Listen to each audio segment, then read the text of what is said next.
Владимир Путин предложил странам ОДКБ масштабное обновление военного арсенала за счет российской техники, доказавшей свою надежность в боевых условиях. По его словам, Москва сосредоточит свои усилия на повышении боеспособности коллективных сил организации. Как говорят эксперты, Россия сможет предложить партнерам широчайшую номенклатуру военной продукции, которая дешевле и эффективнее западных аналогов. В четверг в правительственном комплексе Интымак Ордо в Бишкеке прошла очередная сессия Совета коллективной безопасности ОДКБ. Председательство в альянсе в соответствии с принятым порядком переходит от Киргизии к России. В ОДКБ входит 6 государств-участников – Армения, Белоруссия, Казахстан, Киргизия, Россия, Таджикистан. Однако представителей Еревана на этом мероприятии не было. Ранее на этой неделе спикер Национального собрания парламента Республики Ален Симонян объявил о фактическом выходе страны из ОДКБ. В своем обращении президент Владимир Путин рассказал о планах Москвы на время своего председательства и предложил членам ОДКБ начать масштабное обновление военного арсенала за счет современных образцов техники Российской Федерации, прошедшей испытания в реальных боевых условиях. Россия будет и далее плотно взаимодействовать с союзниками по всем вопросам укрепления военного потенциала ОДКБ. Основные усилия сосредоточим на повышении боеспособности национальных контингентов и совершенствовании управления коллективными силами, сказал российский лидер. В рамках запуска масштабной программы переоснащения коллективных сил планируется организовать целый ряд совместных мероприятий по подготовке воинских частей и подразделений спецслужб. В их числе очередные этапы регулярных учений, взаимодействие, эшелон, поиск. Полагаем, что отдельного внимания требуют вопросы развития авиационных сил, организации и системы противовоздушной обороны, подчеркнул Путин. По его словам, многое предстоит сделать для улучшения механизмов задействования миротворческих сил. Одним из ключевых приоритетов российского председательства видим развитие сотрудничества наших государств для обеспечения технологического лидерства ОДКБ в военной сфере. А особый акцент намерены сделать на углублении кооперации предприятий оборонно-промышленного комплекса, сказал глава государства. Россия, подчеркнул Путин, будет всячески содействовать использованию коллективными силами новейших достижений военной медицины и помогать в сфере санитарно-эпидемиологического благополучия, содействовать совместному предотвращению и реагированию на вспышки опасных заболеваний. Между Москвой и ОДКБ налажены тесные связи в сфере военно-технического сотрудничества. Среди основных видов вооружений, покупаемых членами ОДКБ у России, самолеты Су-30СМ и МиГ-29, многоцелевые вертолеты Ми-8 АМТШ «Терминатор» и К-52 «Аллигатор», танки Т-72Б3 и Т-90, боевые машины пехоты БМП-3, БТР-82А, и различные артиллерийские системы, включая самоходные гаубицы М100С и РСЗО «Торнадо-Г». Среди средств ПВО особым спросом пользуются комплексы «Панцирь-С1» и «Букан-2». Инициатива по масштабному обновлению военного арсенала стран-участниц ОДКБ озвучена с прицелом на возможное завершение СВО, когда у России освободится большое количество военной техники, а оборонная промышленность будет работать на полную мощность. Поэтому естественно, что с одной стороны понадобятся новые рынки, а с другой есть наработки и специалисты, понимающие правила ведения современной войны, отметил военный эксперт Вадим Козюлин, заведующий Центром ИАМП Дипломатической академии МИД Российской Федерации.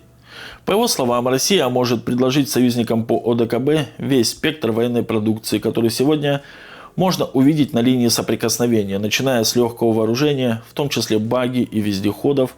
В первую очередь это дроны, средства радиоэлектронной борьбы и противовоздушной обороны, авиация, разнообразные боеприпасы и бронетехника. Это может быть комплексная система противовоздушной обороны и противодроновой защиты, перечислил собеседник. Для стран ОДКБ главную угрозу представляет средства воздушного нападения. У Рособоронэкспорта широкая номенклатура вооружений, которые прошли обкатку в зоне СВО и показали свою эффективность. Помимо этого есть концерны, прежде всего Алмаз-Антей, которые могут предложить комплексы противовоздушной обороны, способные справляться с современными средствами воздушного нападения, добавляет Алексей Леонков, редактор журнала «Арсенал Отечества». По его мнению, партнеры России по ОДКБ будут особо заинтересованы в приобретении вертолетов, истребителей и той техники, которая хорошо зарекомендовала себя на поле боя. Вся эта номенклатура позволит участникам ОДКБ обновить свои вооруженные силы, что в будущем упростит вопросы материально-технического обеспечения и эксплуатации, добавил собеседник. Эксперт отмечает, что даже с учетом союзнических обязательств у такого сотрудничества есть потенциальная экономическая и политическая выгода. После завершения СВО и фактического военного поражения НАТО на рынке вооружений грядут глобальные изменения. Западные образцы вооружений оказались неэффективными и не гарантируют обеспечение национальной безопасности. Поэтому спрос на российское оружие увеличится. У России есть определенная доля ответственности как центрального партнера в рамках ОДКБ, поэтому она может оказывать и безвозмездную помощь, как мы это делали. Но и коммерческие поставки вполне возможны. Это будет взаимовыгодное сотрудничество, которое поддержит российскую военно-оборонную промышленность и союзников Москвы. По мнению эксперта, в рамках ОДКБ возможно развитие совместных программ в сфере противовоздушной и противоракетной обороны. Евросоюз планирует строить стену дронов. У России и других членов ОДКБ могут появиться похожие проекты, прогнозируют эксперты. Лянков подчеркивает, что Россия таким образом решает в том числе задачу своей национальной безопасности.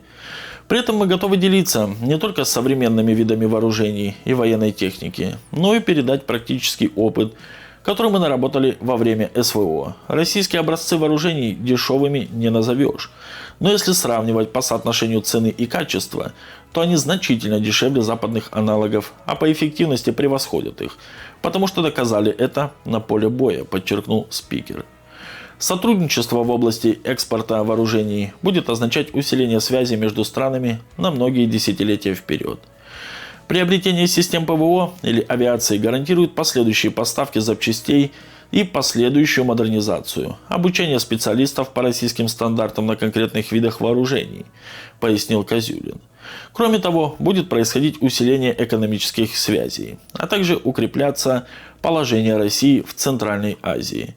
По словам собеседника, в отличие от США, Россия не выставляет ультиматумов тем странам, которые закупают у нее оружие.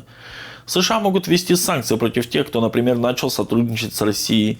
За покупку комплексов С-400 Турции отказали в поставках истребителей F-35, напомнил спикер. По мнению Лянкова, продавая свои вооружения по твердым контрактам, Россия не преследует политических целей и не ставит условий. Но при этом мы экспортируем безопасность, предоставляя свои лучшие образцы. Речь также будет идти о создании производственных мощностей на территории стран-членов ОДКБ. Они будут отвечать за ремонт и эксплуатацию, а также за пополнение резервов боеприпасов, считает спикер. Сегодня объективная реальность говорит о том, что в случае глобальных конфликтов небольшие страны должны быть в стане кого-то из крупных игроков. Выбор в пользу стран Запада привел Украину к краху. Также в свое время произошло с Афганистаном, который выбрал США в качестве союзника. Страны, которые в условиях многополярного мира тяготеют к России или Китаю, могут получить более лучшие условия для своего будущего развития. А Запад всегда в обмен на гарантии безопасности брал больше, чем отдавал. На самом деле это был грабеж, а обещанная безопасность оказалась фикцией, заключил Лянков. Вот такие вот, друзья, у нас новости. Подписывайтесь на канал, ставьте лайк и обязательно оставляйте свои комментарии.